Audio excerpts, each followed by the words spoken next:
In this video, I'm bringing you a high-level overview of the Greenskins roster. On screen, I will mouse over the unit cards, but feel free to just throw some earbuds in to get the info I'm providing. I have a Greenskin playlist covering other topics as well.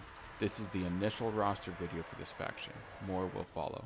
Subscribe to catch each short going over individual units of the roster as soon as they get released. Here we go. Your Lord options include melee specialists like Orc War Bosses and Night Goblin War Bosses, or Spellcaster specialists like Savage Orc Great Shamans and Goblin Great Shamans.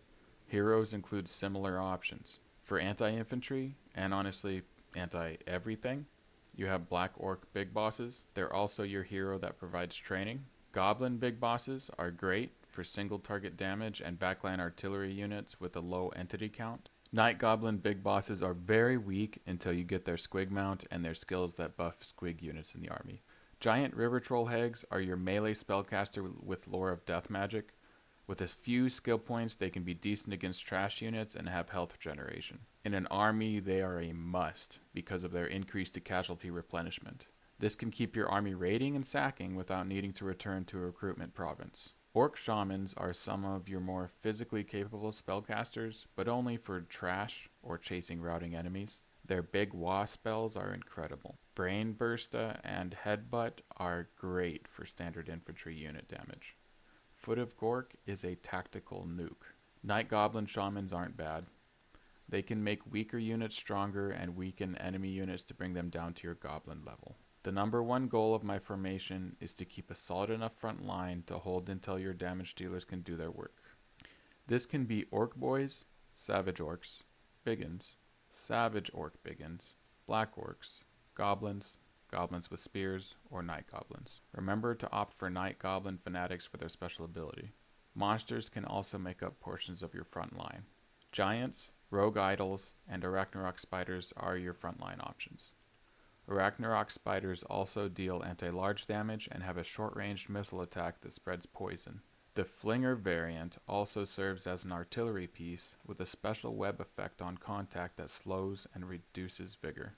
Optional backline of ranged and artillery includes a few types of archers. Goblin variants have very short range, but I still opt for Night Goblin archers when I can. Orc archers can get a scrap upgrade that gives them range comparable to elves, which can come in handy. Your first artillery piece is a Goblin Rock Lobber. It gets the job done just fine, but Doom Divers have homing missiles that make them very effective against moving targets.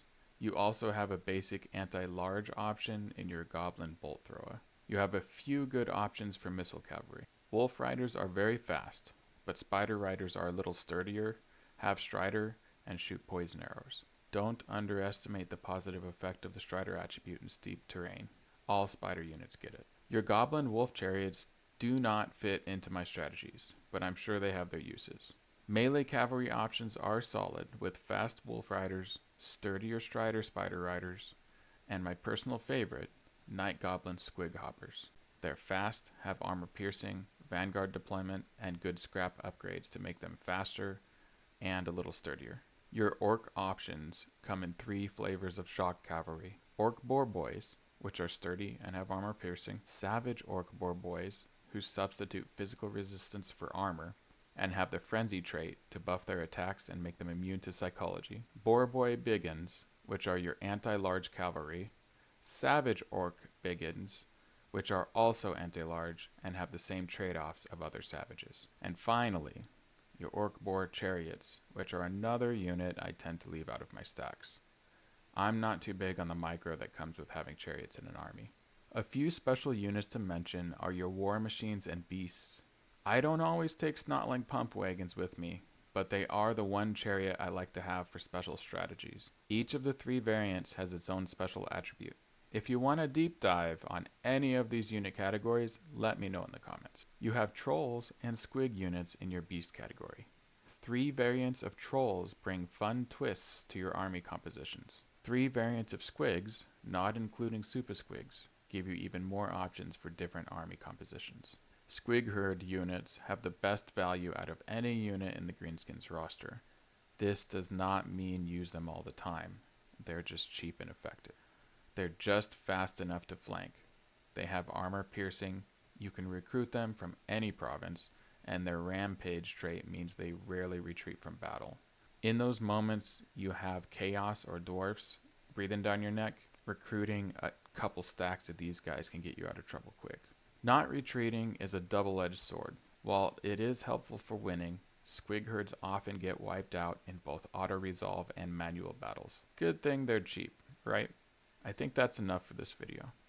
What did I miss? Do you want a deeper dive into the unit roster? Maybe more battle example footage? Let me know.